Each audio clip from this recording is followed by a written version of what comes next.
ایک शहर में अमीना नाम की एक औरत रहती थी। रमजान का महीना करीब था तो उसने अपनी सहेलियों से सुना कि कज़ाए उम्री की 2 रकात नमाज पढ़ लो तो उम्र भर की सारी कज़ा नमाजें अदा हो जाती है। अगर सिर्फ 2 रकत से सारी कज़ा नमाजें माफ हो जाती हैं तो मैं आज ही पढ़ लेती हूँ। कुरान पढ़ते हुए बहुत खुश हुई, लेकिन दिल में हल्का सा शक भी था, इसलिए मस्जिद के पास मशहूर आलिम दीन के पास गई। बाजी, अगर मैं कज़ाए उम्री की नमाज पढ़ लूं तो क्या मेरी सारी उम्र की छुटी हुई नमाजें अदा हो जाएंगी?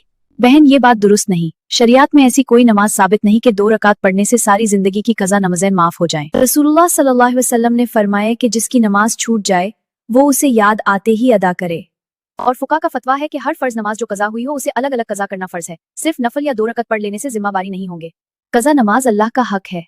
जब तक बंदी अपनी छूटी हुई फर्ज नमाजों को अदा नहीं करेगी, जिम्मेदारी उस पर बाकी रहेगी। हाँ, तौबा करे और धीरे धीरे हिसाब लगाकर कज़ा नमाजें अदा करती रहे। अल्लाह रहमान है, अल्लाह नियत देखता है। आज से शुरू करो, हर दिन अपनी फर्ज नमाज के साथ 1 या 2 कज़ा नमाज भी पढ़ लो, धीरे धीरे सब अदा हो जाएंगी इंशाअल्लाह। दीन में आसानी का मतलब ये नहीं कि हम फर्ज छोड़ दें। जो अल्लाह ने फर्ज किया है उसका बदल नहीं होता।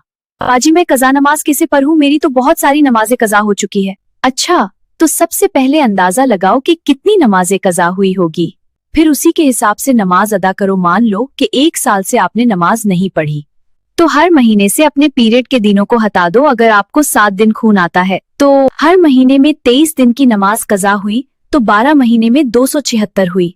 नियत हम इस तरह करेंगे कि नियत की मैंने 2 रकत नमाज कज़ा की, जो मेरे जिम्मे बाकी है उनमें से पहली फजर की। अल्लाहु अकबर। कज़ा नमाजें अदा करने में शरीयत ने हमारे लिए माशाअल्लाह से आसानियां दी गई है। पहली आसानी ये है कि 4 रकात फर्ज नमाज में तीसरी और चौथी रकात में सूरे फातिह की जगह 3 बार सुभान अल्लाह कह ले। दूसरी आसानी ये है कि रुकू और सजदे की तस्बीह को 3 बार की जगह 1 बार ही कहे, यानी बस 1 बार सुभान रब्बियल अज़ीम और 1 बार सुभान रब्बियल आला कहे। तीसरी आसानी ये है कि तशाहुद यानी अत्तहियत के बाद दुरूद इब्राहिमी की जगह अल्लाहुम्मा सल्ली अला मुहम्मदिन वाली के दे, और वितर में दुआए कुनूत की जगह अल्लाहुम्मा मगफिर ली कह दे। और याद रखे, सुन्नत और नवाफिल की कज़ा नहीं है, यानी सिर्फ फर्ज और वितर की कज़ा पढ़नी है। अगर किसी पर बहुत ज्यादा कज़ा नमाजें हैं तो वो घबराए नहीं। हर फर्ज नमाज के साथ 1 या 2 कज़ा नमाज रोज पढ़ते रहे, धीरे धीरे सब अदा हो जाएंगी। बाजी, आपका बहुत बहुत शुक्रिया इतनी जरूरी मालूमात देने के लिए। बाजी, अगर आज आप ना बताती तो मैं सिर्फ 2 रकात नमाज पढ़कर ये समझती अब मुझ पर कोई फर्ज नहीं बचा। कयामत के दिन मेरी कितनी सख्त पकड़ होती। जो भाई बहन कज़ा नमाजों की फिक्र करते हैं, अल्लाह उनके दिल में और हिम्मत अता फरमाए। आमीन लिखकर कमेंट जरूर करें। शुक्रिया।